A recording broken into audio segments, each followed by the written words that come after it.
Keek on the mic, Keek on the mic. Keek on the mic, Keek on the mic. People, this the intro. Sacramento, California, born and raised. And Antelope is where I spend most of my days. Talk bad about my team, you must be a clown. This is Keek on the mic, so you know you better bear down. Bear down. Hey, what's going on, Bears fans? Happy Friday. Thank you so much for joining me for another episode of Keek on the Mic, the podcast all about the Chicago Bears. Like always, if you're new to the channel, make sure you hit that subscribe button and the notification to catch all Bears content right here on the podcast. Make sure you also follow me on all my social media platforms to stay connected with all Keek on the Mic news. So Bears fans, I wanted to come on here because I was just a little bit curious about something. I saw this on ESPN from Courtney Cronin, and it got me thinking, and obviously Ryan Poles has done a really good job of starting to rebuild this roster. He went out and got Justin Fields a whole lot of new weapons. Obviously, he traded the #1 overall pick, added a stud wide receiver, a true #1 wide receiver in DJ Moore, even adding guys like Dante Foreman, Robert Tonyan. Are going to be really good weapons to help Justin Fields mature as a passer. But something that I've been thinking a lot about, and I know a lot of Bears fans are kind of on the same boat, is what about the offensive line? We didn't really address the offensive line other than getting a stud guard in Nate Davis. I really did like that pickup for the Chicago Bears. He will make this offensive line a lot better and hopefully keep Justin Fields upright. But other than that, we still have gaping holes, not only at center, but at right tackle as well. So I was a little curious about how the Bears will reshuffle this line to ensure that Justin Fields can actually mature as a passer this season, because we all know that Justin Fields was terrorized last season. What did the Bears offensive line give up? The Bears offensive line gave up 55 sacks on Justin Fields. He was banged up for most of the year because of the offensive line, and pass protection was just that bad. So Ryan Poles and Matt Eberflus know that if they really want to see the maturity as a passer for Justin Fields, it starts up front. It starts in the trenches. And I know there's still a lot of time. I know that Ryan Poles is still going to add to the offensive line. I know that he added guard Nate Davis. We all understand that that's not enough. But what I saw on ESPN that I wanted to come on here and share with you guys was from Courtney Cronin. And she provided some notable details on this certain topic of what the Bears' plans are on the offensive line. She had this to say: a closer look at the reason for some of the 55 sacks Fields took in 2022 was the play along the interior of the line.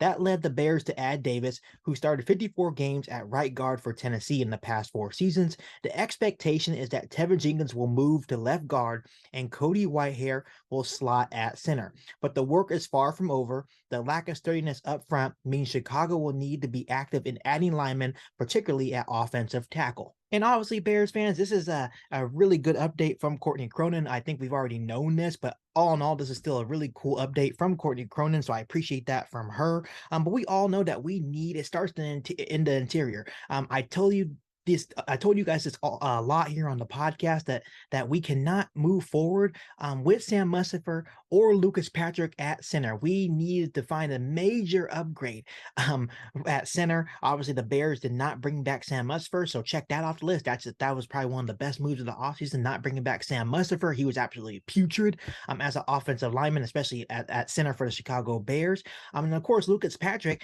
he can't stay healthy to save his life. I still think Lucas Patrick will come back to this football team, maybe hopefully as a solid backup and a solid veteran, and that's leadership on the offensive line that you need. But I don't expect Lucas Patrick to start. I could be all wrong, but personally, if I was Matt Eberflus and Ryan Poles, I would not trust Lucas Patrick to start at center. So we all know that it starts in the interior to offensive line.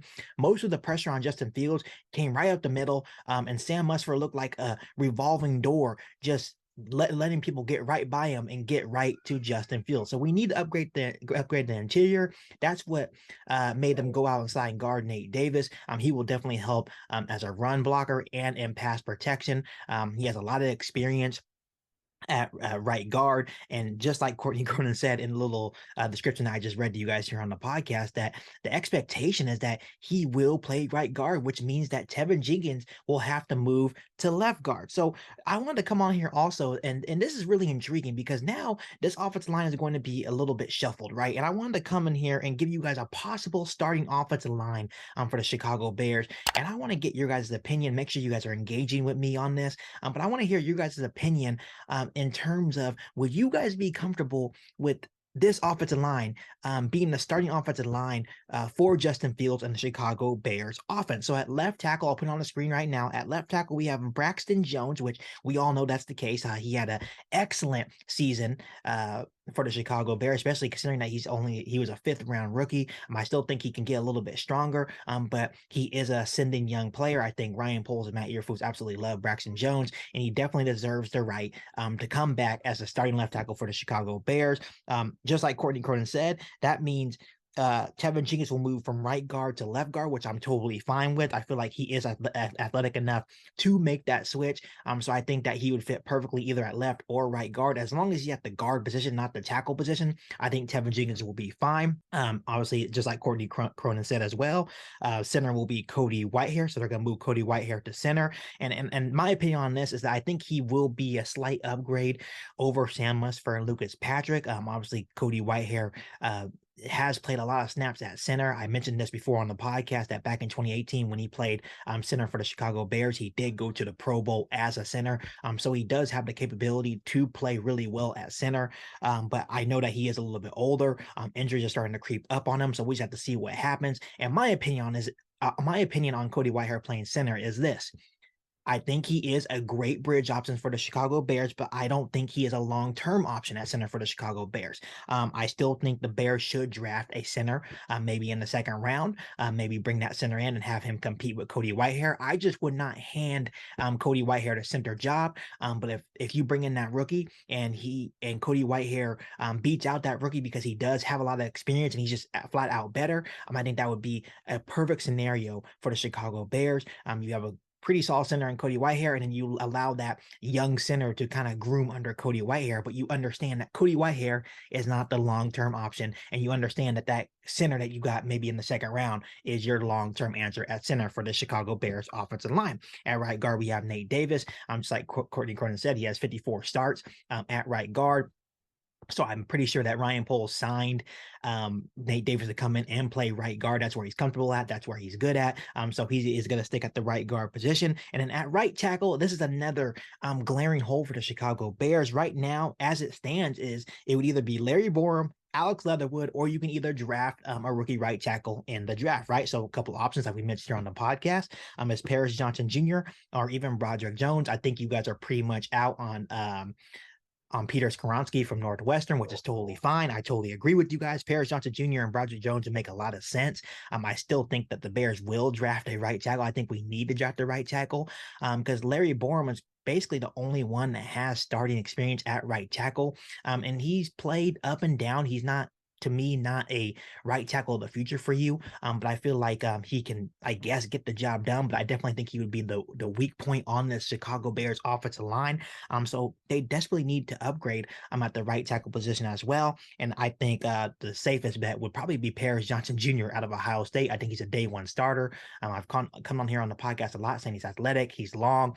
He would be the perfect fit for the Chicago Bears offensive line. And I think he would make the entirety of this offensive line a whole lot better. So I think Ryan Poles has his eyes on Paris Johnson Jr. at right tackle, but we all know that we need to upgrade at that right tackle spot. So as it stands right now, I just gave you guys the possible starting line for the Chicago Bears, and overall, I think I would be okay with it. I think the interior would be a lot better with Teven Jenkins, Cody Whitehair, maybe even a rookie center, and Nate Davis. I think that interior offensive line would be a whole lot better than what we had last year. I think Braxton Jones coming back for year 2. I think he's going to be better. And we just don't know what's going to happen at right tackle, but I hope it's probably like a guy like Paris Johnson. I think overall, I think I would be fine with that. And I would be okay with Justin Fields feeling more protected. I think if they want to see maturity from Justin Fields, they're going to have to figure out what they need to do. But like I said, I just wanted to come on here and give you guys a quick update of what Courtney Cronin has been hearing inside Hallis Hall and what their plans are. But I know Ryan Poles is not done. I know that he is the offensive line guru. He's an ex-offensive lineman. I know he's not satisfied, and I know that there's probably maybe some possible veterans that we can possibly get. I don't know on the top of my head. I know that he can still look at the draft to upgrade the offensive line as well. But all I know is that Ryan Poles is not done.